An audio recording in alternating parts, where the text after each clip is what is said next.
This is the Thriving Artist Podcast with Andrea Fleming, where we talk about how to go from surviving as an artist to thriving as an artist. Let's go.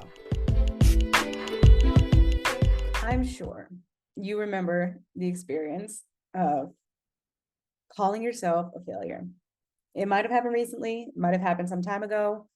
Whenever it happened, it must have been impactful because you're on this episode and you're listening in. Here's what I want to say about that.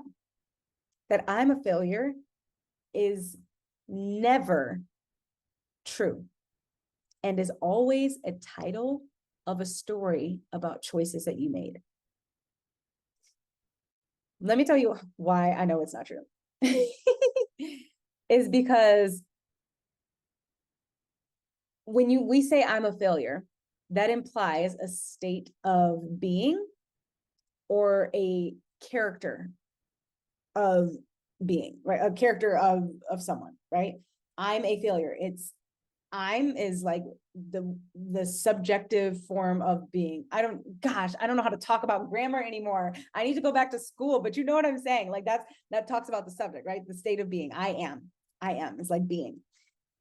And what we're labeling as our being is failure. But failure is actually a concept. It's not actually real. We made that up as humans. We made up the term failure. We made up the idea of failure. And how we know is because what we label a failure now wasn't even possible to label a failure when human beings came into existence. It's just a made up thing. It's totally not even real. But when we tell ourselves that, we live in this story as if it's real. So I think it's so important for us to talk about this because it causes so much chaos and destruction when we are believing this story. Here's what the I'm a failure story does to us and why I think we should change it. What I've noticed is that it has us focusing disproportionately on the negative results in our lives and disproportionately on the meanings we make about ourselves from those results, which has us beat ourselves up, which has us zap ourselves of motivation to make changes, right? So whatever we think we're doing with the story, I'm a failure, it likely is counterproductive because it takes away our motivation to do anything about it. Looking at results and the choices that we make that create those results objectively, it actually gives us a more balanced view of the results and choices rather than labeling any direction or other, right? Looking at it objectively rather than labeling it positively or negatively gives us a more balanced view of all of our results and choices. It helps us to be kinder to ourselves, more fair to ourselves, and gives us more inspiration to make changes where necessary. And we actually better see the possibility and the path forward. Because if we are not a failure, then we are not someone who is incapable, right? Failure kind of implies, though, I'm a failure. That's who I am, which means I am someone who is not capable, right? When we are not that, then we actually are capable of making choices as someone who isn't a failure. That was kind of a wordy, long-winded explanation, but I think it's going to get clearer the more that I talk about it.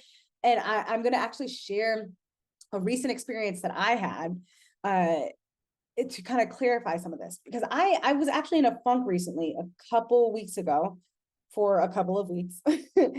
And I didn't actually realize I was in a funk because I was telling myself this story. Right? I had this story running in background and I was just like, why am I so low? What is going on with me? And I had to do some digging because it was hiding from me. It was trying to not be found, just trying to wreak havoc and chaos and do it in secret and silent. Anyway, so I didn't know the story was there. I was just so down on myself. I was feeling low. I knew there were some results that I wanted to change, but my normal response to results that I want to change is not this experience. Normally I'm like, okay, let's get into action. Let's do what we got to do. Let's figure this out.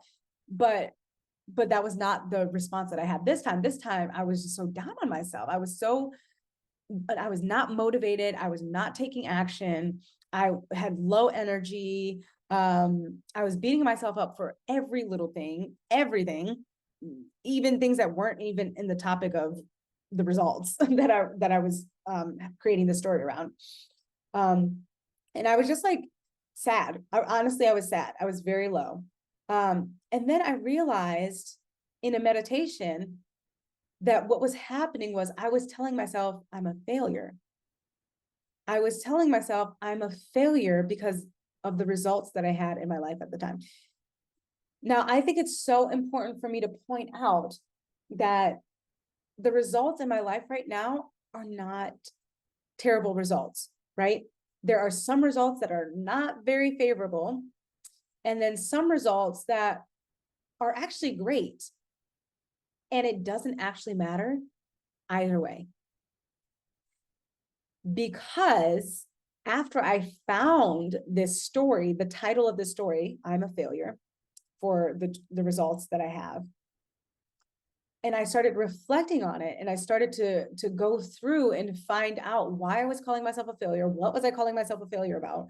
What I realized was that it was actually just an optional perspective, regardless of the quality of my results. And that this story that I was telling about myself was not an effective way to get me to move forward in my life. And what was a better way to get me to move forward was to acknowledge that these results that I have, whether favorable or unfavorable, came from choices that I made consciously to move my life in the direction that I wanted to go in, right? I made choices in my life with the intent to move myself toward my goals. And some results weren't great. Some results were awesome. Some results were neutral. And reminding myself of that helped me to realize that this story, I'm a failure, was kind of a useless story. And the only thing that it was doing was making me feel bad. Now, without going into all the little details of my personal life, I want to take you through exactly what I took myself through to get out of this idea that any of the results that I have meant that I was a failure, because they didn't. And to get myself back into a state of empowerment so that I can acknowledge the things that were great results and change the things that were results that I did not want to have. What I want to start with is acknowledging that these were actually choices that were made consciously that created my result. Why is this so powerful? Because when you can acknowledge that these were choices that you made, when you can own that these were choices that you made that created your result, you can also see that you could have made a different choice. And when you can see that you could have made a different choice, you can see that it is not who you are. It is not innate in you to only make choices that lead to results that you don't want, which means that it's not who you are to be a failure, or whatever that means. If you could have made a choice that led to a great result, which is absolutely possible, you just didn't do it at the time because you were going based off of what you knew or what you felt in the moment. It was possible for you to make a different choice, which means that's also in who you are, which means you could just as easily tell yourself, oh, I'm a winner because I could have made that choice and I can actually make that choice today. So I guess I'm a winner, or whatever the opposite of failure is. I'm successful. I'm a succeeder, whatever it is. So I want you to actually look at that. What results in your life are you labeling and making mean you're a failure? And what set of choices did you make that led to that result that you're labeling I'm a failure? I think doing even this is a good start to releasing some of that emotional baggage And some of that, honestly, I think it's self-bullying of calling yourself a failure. Noticing that these are all just choices I made in the moment. I could have made a different choice that was totally within me as well. And I can still do that now. It gives you so much power back. It makes you see that you are not your choices. So you're going to do that. You're going to list the results that you're labeling, I'm a failure, and list out all the choices that led to that result. I want you to also write next to each choice, write the intention that you had for making that choice. I think what this part of the exercise is going to have you do is notice that you were doing the best that you could in the moment with the information that you had and the resources that you had, right? And now you can learn from it, right? Notice how the intention for each choice likely wasn't to end up with poor results, right? We usually don't make choices for ourselves to purposely hurt ourselves. Some people do, and if you're one of those people, just recommend some therapy. Not saying that tongue in cheek, I really do mean it. I really do mean it, that if we have self-destructive behavior that we're doing on purpose to ourselves, that just means that we need some more support. But most of us, if that's not us, we're likely not doing this on purpose to hurt ourselves. It's very unlikely. So if that's true, if we weren't trying to end up with poor results, what were we trying to do? What were we trying to do from that intention? We were trying to make our lives better, right? I want you to notice what your judgment is of that choice, disregarding your intention, right? Like if you made the choice to quit your job before you got a new job, right? And then that meant that for a month you didn't have income, and so you got behind on your bills, right? You might have some judgments. Oh, I'm a failure, right? But if you notice, oh, it came from a choice that I could have easily just stayed at my job longer. I made that choice because I thought that it would give me more time to find a really, really good job. And I didn't know better at the time. But if I didn't see that that was my intention, I probably would have thought that was a stupid choice, right? That would be the judgment that you have for your choice. But answer the question, why was that the best choice for you at the time? Why was it the best choice for you at the time? Maybe it was the best choice for you at the time because you really did not have the time available, or at least you thought that you didn't have the time available to look for a new job. Like that is a reality for some people. Like I can think of examples of clients who work in finance where they are working like 70, 80 hours a week, and they don't have a choice because their boss makes them. Otherwise, they would get fired anyway. And there's no time available. It's hard to make that time, or at least they can't see in that moment that they can make the time. So for them, based on that information, that is the best choice at the time for them to make. They don't know that it's going to take them more than a month to get a job, but they won't be able to look for a job until they actually leave the job. So when you see that, oh, actually, that was the choice that was available to me at the moment with the information that I have, with the resources that I had, that was the best choice. And I had the best intentions. And I didn't know that it was going to lead to a negative result. If I had, I would have chosen something different because that's who I am. I'm not going to do something that purposely destroys my life.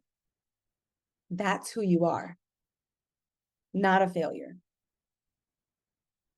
You're someone who takes the information that they have and makes the best possible choice from it. So I want you to give yourself the opportunity to go through this. And this isn't the complete exercise. In my opinion, the I'm a failure story might take a little bit more digging, but I think that this opens the door for you and it opens your perspective to see other ways of thinking about this. When I went through just this part of the exercise, what I noticed was I let go of thinking that it was just absolutely true that I'm a failure.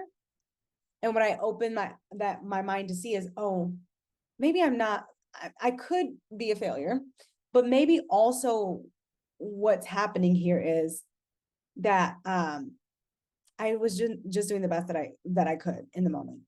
Maybe what's also happening here is I just made some poor choices, right? Or maybe what's also happening here is I'm just, oh, what was the other one that I thought of when I was coaching myself? I think those are the top ones anyway. Those are the top ones that most likely would come up is you did the best that you could with what you had. Or you just made some poor choices, right? It opens your mind up from seeing that, oh, I'm just a failure and that's just a fact, to it's not who I am as a failure. It's just some things that I did, right? It moves out of the identity, out of the state of identity and into the state of action, which in most cases makes us feel more empowered. I'm not going to get into the weeds of psychology and all that stuff, but if this exercise is helpful to you and you want to go deeper with it so that you can understand, okay, now I'm out of the state of identity with this. I have much more freedom to get out of this story because now I'm thinking of it in terms of my actions. Highly encourage you to reach out to me so that so I can ask you some more questions, right? The reason I don't want to go any further with this is because as I was going through my journal exercise and I was outlining this story, what I noticed was, oh, I got to the end of this coaching process because I asked myself some specific questions that had to do with my personal situation. And it wouldn't be of service to you guys, my audience on my podcast, to give you some random questions because it might lead you in a direction that's not useful. So I wanted to give you the opportunity to at least start this exercise so you had something to go off of. But I also don't want to just leave you hanging because I know that this isn't the end to just end up with, I made some bad choices. That doesn't exactly feel good either. And it doesn't necessarily mean that you're going to take action forward. What is going to help you to take action forward is to get to a place of complete objectivity with your results and your choices. And I want to help you to do that. So if you do want to go deeper with this exercise, if you do want to change your story for good, I want to walk you through step by step how to change that story so that it does become either a story that gets you motivated toward the results that you want to do, or no story at all, so that you can just be completely neutral and focused and back on your game plan. And how I want to do that is I want to offer you a complimentary session. I'm not going to take you through a full coaching session like I do my clients. I just want to get you through the rest of this exercise. And it'll just be, it won't be like a consultation or anything like that. It'll just be finishing this exercise as a complimentary session. To take advantage of that, I'm just going to have you reach out to me on my Instagram at theandreality, at TheAndreality. I can't promise that I'm going to have a bunch of availability in the next week for everybody, but I promise you I will try to get to as many people as possible, and I will try to get you in at some point eventually. It might be at the end of the month. I don't know yet. It just depends on the availability that I have. But please, if you want to do this, please reach out. I promise I will do my best to make time for you to get that session in so that you can finish this exercise. In the meantime, please let me know your thoughts on this episode. I'd love to hear how this impacted you, how hearing this concept helped shift your focus already, if it helped you to shift your focus. What thoughts or questions did it inspire from you? Did you notice something that came up for you that I didn't mention that was kind of like a light bulb moment for you that you think would be helpful for other people to hear? I would love to hear that. Leave it in the comments, or you can message it to me on Instagram, and I'll make like a post about it, or if it's something that deserves extra time or space, I'll make even a podcast episode about it. Because I love to share. I love to share things that help other people. So let me know, and I will see you in the next episode. Bye, guys.